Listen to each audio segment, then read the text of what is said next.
ശ്രദ്ധിച്ചിട്ടുണ്ടോ?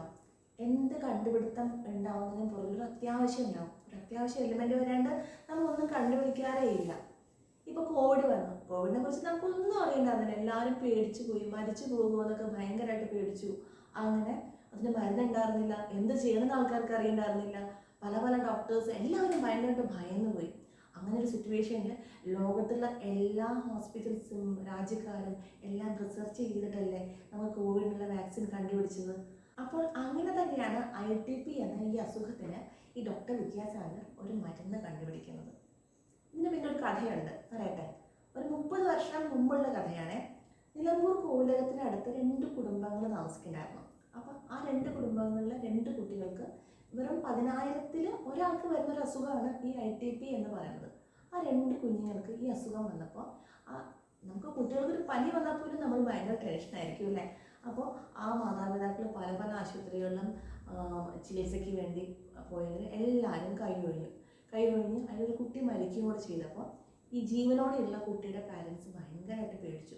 അവർ കണ്ടുപിടിച്ചാണ് മലപ്പുറത്തുള്ള നമ്മുടെ ഡോക്ടർ വിദ്യാസാഗറിൻ്റെ ക്ലിനിക്കിലേക്ക് വരുന്നത്. അങ്ങനെ ഈ ഒരു കേസ് വന്നപ്പോൾ അദ്ദേഹം ഇതിനെക്കുറിച്ച് ഒരു പഠനം നടത്താനായിട്ട് തീരുമാനിച്ചു. ആ കുട്ടിയെ കൈ ഒഴിയാതെ പേടിക്കേണ്ട, നമുക്ക് വഴി ഉണ്ടാക്കാം എന്ന് പറഞ്ഞ് കൂടെ ചേർത്ത് നിർത്തി അദ്ദേഹം തന്നെ ഗവേഷണം ആരംഭിക്കുകയുണ്ടായി. അങ്ങനെ ആരംഭിച്ച് പല ട്രയൽ എറർ മെത്തേഡിലൂടെ ആ കുട്ടിയുടെ ഭാഗ്യം കൊണ്ടോ അത് ഒരുപാട് പേരുടെ ഭാഗ്യം കൊണ്ടോ എന്നറിയില്ല, അങ്ങനെ ഒരു മരുന്ന് അദ്ദേഹം കണ്ടുപിടിച്ചു. അപ്പോൾ ഒരു മരുന്ന് വിജയിക്കുക അല്ലെങ്കിൽ ഒരു ചികിത്സ വിജയിക്കുക എന്ന് പറയുമ്പോൾ എങ്ങനെയാണ്? നമ്മൾ കൊടുക്കുന്ന ഒരു മരുന്ന്, ഡോക്ടറായിരിക്കും നമ്മൾ കൊടുക്കുന്ന ഒരു മരുന്ന് രോഗിക്ക് പ്രയോഗിക്കുമ്പോൾ ആ രോഗിയുടെ ആരോഗ്യനില മെച്ചപ്പെടുമ്പോഴാണ് ആ ഒരു മരുന്ന് എപ്പോഴും വിജയിച്ചതായിട്ട് ഒരു ഡോക്ടർക്ക് മനസ്സിലാവുക. അപ്പോൾ അദ്ദേഹം നമ്മുടെ വിദ്യാസാഗർ ഡോക്ടറുടെ ആഗ്രഹം വെച്ച് കഴിഞ്ഞാൽ ഇത് മാക്സിമം ഇത്തരം രോഗികൾക്ക് നൽകി അവരെ സുഖപ്പെടുത്തുക എന്നുള്ളതാണ്.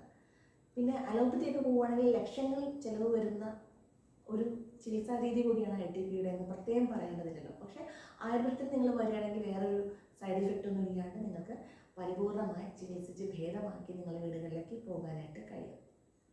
ITP ശരിയാണ്, 10,000-ൽ ഒരാൾക്ക് മാത്രം വരുന്ന അസുഖമാണ്.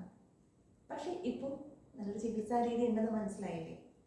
അപ്പോൾ മലപ്പുറത്തുള്ള ഡോക്ടർ വിദ്യാസാഗറിൻ്റെ ഹോസ്പിറ്റലിലേക്ക് നിങ്ങൾക്ക് വരാം.